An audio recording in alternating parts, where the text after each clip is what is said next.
So you know what, before filming this video, I had all these grand ideas. They're like, oh, I'm going to do a TBR, oh, I'm going to do a wrap up, but then I was like, why? Why would you do that, Char? I was like, that doesn't make any sense. You read too much.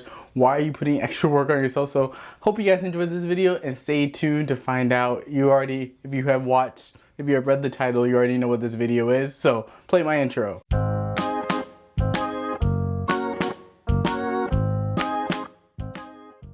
So you know, I had a little bit of a thought. So I thought about what do my videos want to look like going forward. I know I always change what I want my videos to look like. I try doing the TBR, I try doing the wrap up, but it seemed to me that for the amount of books that I've been reading, it kind of doesn't feel very conducive to doing our TBR and a wrap up, because I will be sitting here talking about 80 books and doing a wrap up and talking about 80 books as well. So it really became, I kind of just started thinking about it and I was like, oh no, I just can't. So I said like, okay, let's just pare this down. Let me just have a quick conversation with you guys about some of the books that I just finished reading. I haven't read any of these books, I listened to them. So this is going to be called What I Listened to, not What I Read, because I'm an audiobook reader. I absolutely do not like reading a physical ebook or book, whatever, ebook or book, whatever you want to call it. I'm primarily only an audiobook reader. Like, I love audiobooks. I love the ability for stories to come to life. And let's be real, the spoken word came before the written language. So if someone wants to throw shade at me for only listening to audiobooks, I don't care. That's how I get through so many books in a 1 year or 1 month or 1 week. So kind of like, take a note, write that down. I don't even know what I'm saying right now, but I believe I just finished 7 books. It's kind of all a haze. So I'm just going to walk you through each of the books, give you a quick synopsis, star rating, and then my thoughts. And then we're going to end this video and then I can stop talking in front of this camera, because you know what?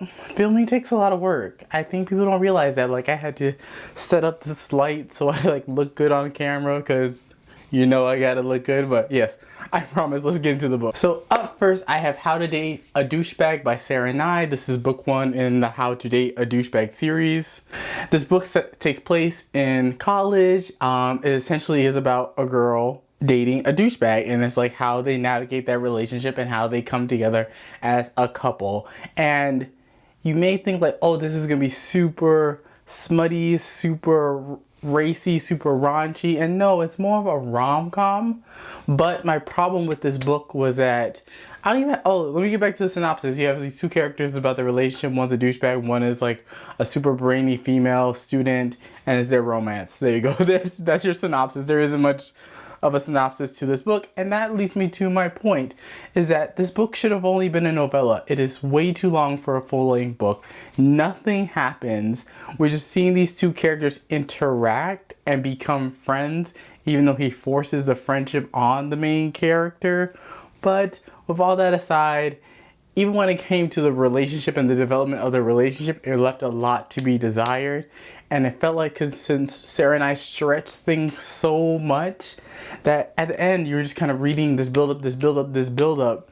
And then when you finally get to the moment where they're actually a couple, it's like, oh, I had to listen to like 8 hours just to get to that, like that. And it was so anticlimactic that I just like sat there and was like, I'm so disappointed right now. I am so disappointed, because I thought I would love this book. I thought it would be one of my favorite books, a new series that I was going to read, and then like, no, that didn't quite happen. So I gave it a 2 out of 5 stars. So sorry if I'm coming for your fave. Then up next, I have The Rebel Billionaire by Ivy Lane. This is book 5 in the Bad Boy Billionaire series. The first 2 books are novellas, and then from book 3 on, they're full-length novels, and they're all standalones. You don't have to read one, or you don't have to read them in a particular order. You can pick and choose what books you want to read.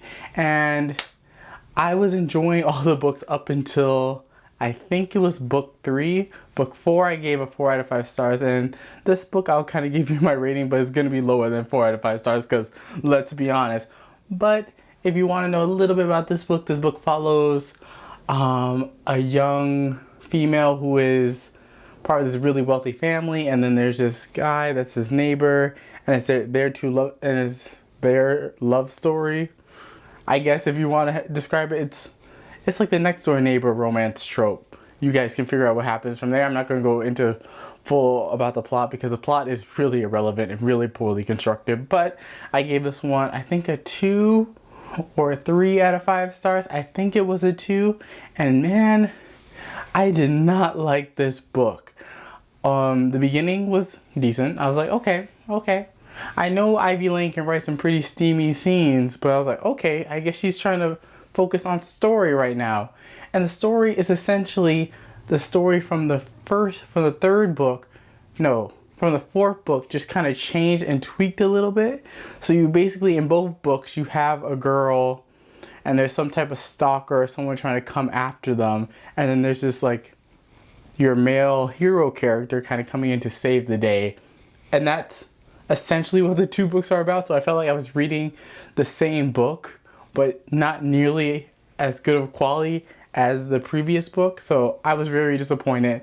I'm definitely kind of canceling this series because, you know what, life is too short to read shitty series. I'm sorry for my language, but it's true. I say drop a series like it's hot, because at the end you could read a 10-book series and then you're sitting there going like, that series was a huge letdown. It started to really go down by book 5, but yet I continue reading on and everyone's looking at you like, what's his issue? What's his problem? But yes, 2 out of 5 stars. And I have Center of Gravity by K.K. Allen. This is a dance romance book, and there isn't a lot of dance romance books out there. Essentially, we follow our young heroine. She's trying to become a professional dancer. She gets this audition to be one of the backup dancers in one of this very popular female performers tour, and it's about her relationship with the choreographer of the show. And there is one big rule that backup dancers cannot fraternize with the choreographer. So you already see what the inherent issue is going to be. And so this book was good. It had great characters, great plot. The only thing for me with this book is that it really kind of fell apart for me in the third act, because like I said, that one problem, the backup dancers cannot date the choreographer, and that's exactly what happened. So like, you already know that that's going to be a third act stumbling block for the couple. And it was so, like, I get the reason why that rule was in place, but it felt so contrived to the plot. It could have just happened. They could have been happily together ever after. They really didn't need to be that extra hurdle that they need to come across, because yeah, I don't even know what I was going to say to that, because it's kind of dumb. I'm sorry, it's dumb. But other than that, I gave this book a 4 out of 5 stars. I did really enjoy it. I thought it was a good read. I didn't feel like I wasted my time like with some of these other romance books that I read, but it was decent. I recommend it. If you're looking for a romance that's not too smutty, a little bit sweet, then this might be one for you. I don't know. Take that with a grain of salt. And then up next, I have A Man's Promise by Beverly Jenkins. This is book 2 in the Granger series. And this is essentially, I'll talk about the first book, which is called A Brother's Honor, right? I think that's what the first book is called. I'll put the cover right upside my face. But in the first book, we follow these 3 brothers, Jace, Kate, Camden, and Dalton.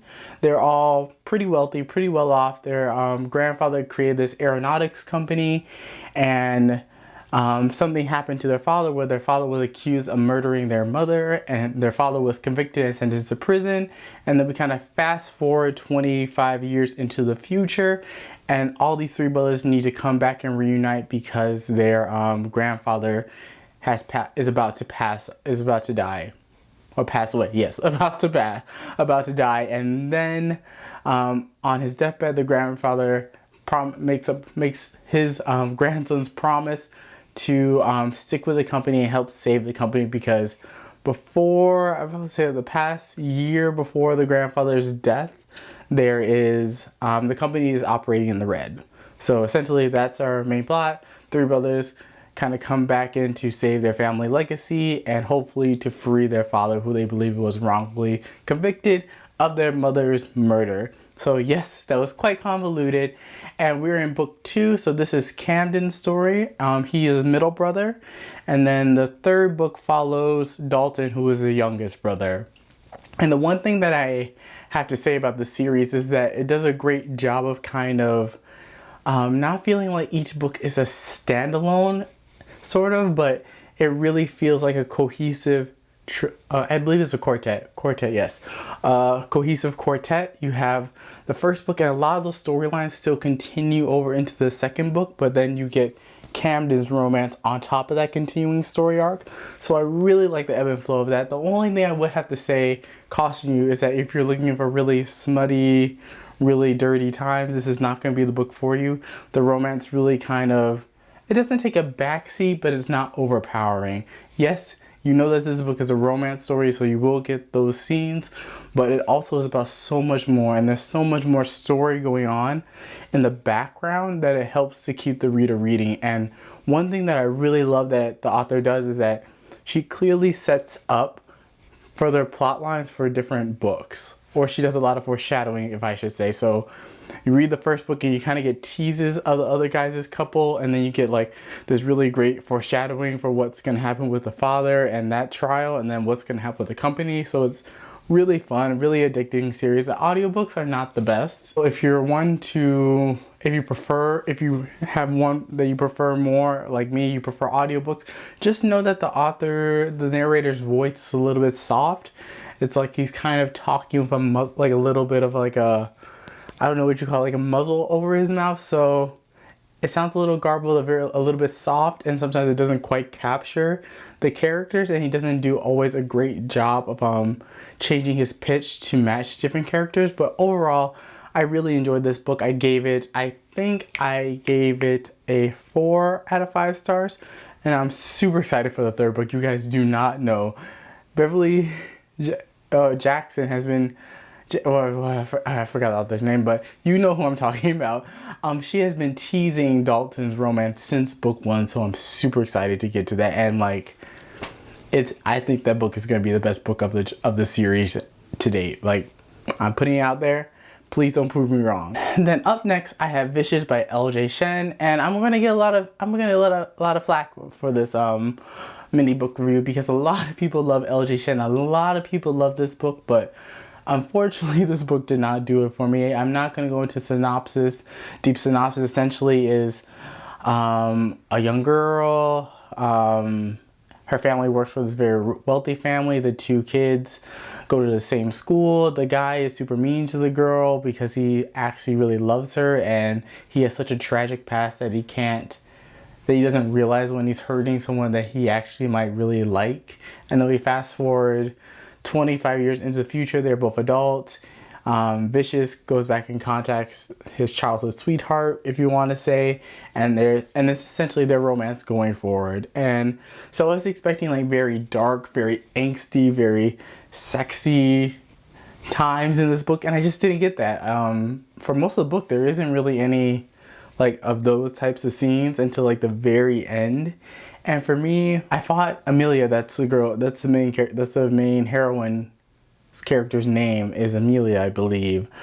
I felt her to be kind of weak and a little bit annoying at times. And I found Vicious, like, I'm sorry, the tragic bad boy trope doesn't really work for me anymore. It could have worked if the sexual tension was a lot higher between these 2 characters, because I honestly did not feel like these 2 characters had that much chemistry, and it didn't really justify the lengths that they were going to go to be together. So yes, gave that one a 3 out of 5 stars. Then up next, I have Fire in His Embrace by Ruby Dixon. This is the 4th book in the Fire in His Blood series. Essentially a futuristic post-apocalyptic romance sci-fi series that features a world where dragons are real, and these dragons can shapeshift into humans. And the only caveat is that when they're in their dragon form, they are overtaken by this noise where all they just want to do is just destroy. But then once they get their mate, once they get their bae, all of a sudden their mind just kind of clears up. So the first 4 books, this is book 4, all kind of follow a similar trope. So if you don't like mate romances, you probably won't like this series, but if you are interested in really steamy times, these books are the one for you. Like, oh my goodness, these books are so addicting. And then also what is interesting, because yes, you're getting the same type of story in each book, but the characters that Ruby Dixon writes are so different from one another that despite the plot being very similar to the previous books, the characters kind of make the book very unique and very special on their own. And one thing that I really love is that through each book we get a little bit more of a kind of a sneak peek to how the dragons first came to Earth, and also what their home planet or area was like before they were overtaken by the madness, and then also why are they, I don't even know what I'm saying, but with every book she further expands upon the world and kind of adds more and more nuggets that are really interesting and makes you want to read all these books back to back to back to back to back. It's like so easy to binge these books. They're so easy to read, and they're so smutty. Gave this one a 4 out of 5 stars. The final book that I want to talk about has to be one of my favorite books of 2019, and I will fight anyone who thinks this book is trash or thinks this book is garbage, because they clearly don't know good literature, and I'm sorry. I'm so sorry if I hurt someone's feelings by saying that, but I believe that strongly in this book, and this book has a 3.78 on Goodreads. Like, I'm sorry, Goodreads, you wouldn't know quality if it slapped you in the face. Like, cause like, come on. Like, all the Cassandra Clare books and Sarah J Maas books, they are not that good where they have above a 4.0 average rating. I'm like, I'm sorry, it's just not the case. But let me step off my soapbox. But let me tell you a little bit about this book. So, on a broad, high level view of this plot, it is essentially a thriller, not psychological, but it is a thriller. So this book basically follows a mother character who is kind of in remission from her cancer, and then she has 2 little kids, a divorced ex-husband, and one day her oldest daughter gets kidnapped, and she gets a series of requests by this organization called The Chain that essentially is forcing her to do X, Y, and Z to get her child back. And it's essentially this huge ever-spanning chain where a set of parents kidnaps another person's kid, and then those parents of that kidnapped kid need to do something equally devious to get their kids back, and therefore it is a chain. And there's all this talk about how the chain is unbreakable, trust the chain, trust the process, and it is really quite a scary thriller.